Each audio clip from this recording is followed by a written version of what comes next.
আসসালামু আলাইকুম। একজন ব্যবসায়ী ভাই মনির ভাইয়ের জন্য এই ড্রয়িংটা এবং ওই বাড়িটির ডিজাইন করা হইছে। টিন শেড বাড়ির ডিজাইন। মূলত ৪ টা বেডরুম দিয়ে।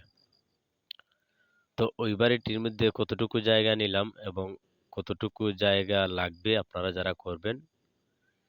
দেখেন, আপনি শুধু ফাউন্ডেশনের ক্ষেত্রে যে ড্রয়িং করবেন এমন কোনো বিষয় না। বিষয়টা হচ্ছে আপনার জায়গা অনুযায়ী টিন শেডের জন্য আধুনিক ডিজাইনের মতো যদি আপনিও করতে চান, অবশ্যই ড্রয়িং এর অনুযায়ী করতে হবে এবং ড্রয়িং অনুযায়ী করলে পর অবশ্যই আপনার ডিজাইনটা পর্যাপ্ত পেয়ে যাবেন।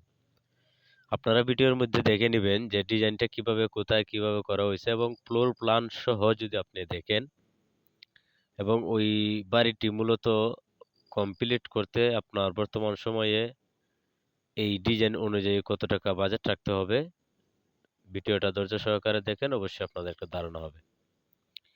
এই বাড়িটির মূলত যে মাপটা নেওয়া হইছে বাহির প্লাস বাহির প্লাস প্রায় ৩৫ ফিট এবং ৪২ ফিট। শতাংশ হিসাবে যদি জায়গাটা হিসাব করেন প্রায় ৩ শতক ৩৭ পয়েন্ট এবং ৪০ পয়েন্ট জায়গার মধ্যে ওই বাড়িটি ডিজাইন করা হইছে।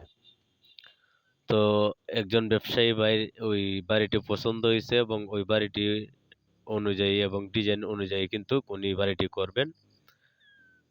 এখানে যে কাজগুলা এবং দেখানো হয়েছে যে ডিজাইনগুলা আসলে ওই ডিজাইন অনুযায়ী বর্তমান সময়ে খুবই কম বাজেটের মধ্যে যদি আপনি করতে চান, দেখেন টিনের যে চালগুলা দেখানো হয়েছে এগুলা ঠিকই টিনের চালগুলা বোঝানো হয়েছে এবং বেলকনি এবং ফোর্স যেগুলা দেখানো হয়েছে এবং বোঝানো হয়েছে এগুলোর মধ্যে কিন্তু ঠিকই আরসিসি ঢালাই এবং ডিজাইন করে দিতে হবে এবং ওইভাবেই ডিজাইন করা হবে।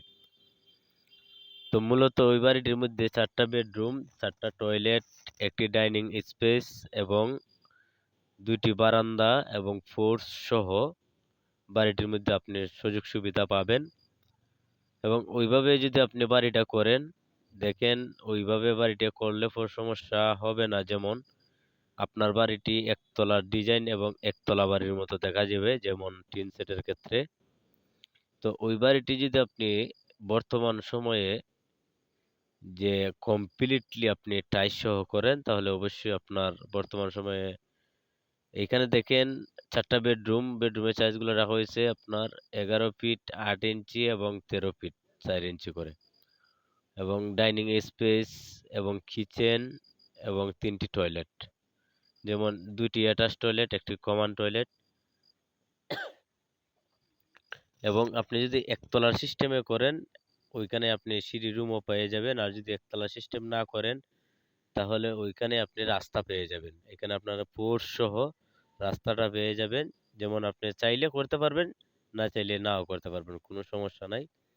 তো মূলত এখানে ১৩ ফিট বাই ১৩ ফিট যে বেডরুমগুলা রাখা হইছে ৪ টা বেডরুম অনুযায়ী এবং এখানে সামনের যে বেডরুমগুলো আছে এগুলা কিন্তু বড়, বড় রাখা হইছে। যেমন পাছনের যে বেডরুমগুলো আছে এগুলো রাখা হয়েছে ১১ ফিট ৪ ইঞ্চি এবং সামনের বেডরুমগুলো রাখা হয়েছে আপনার ১৩ ফিট ১৩ ফিট। তো এই বাড়িটি কমপ্লিট করতে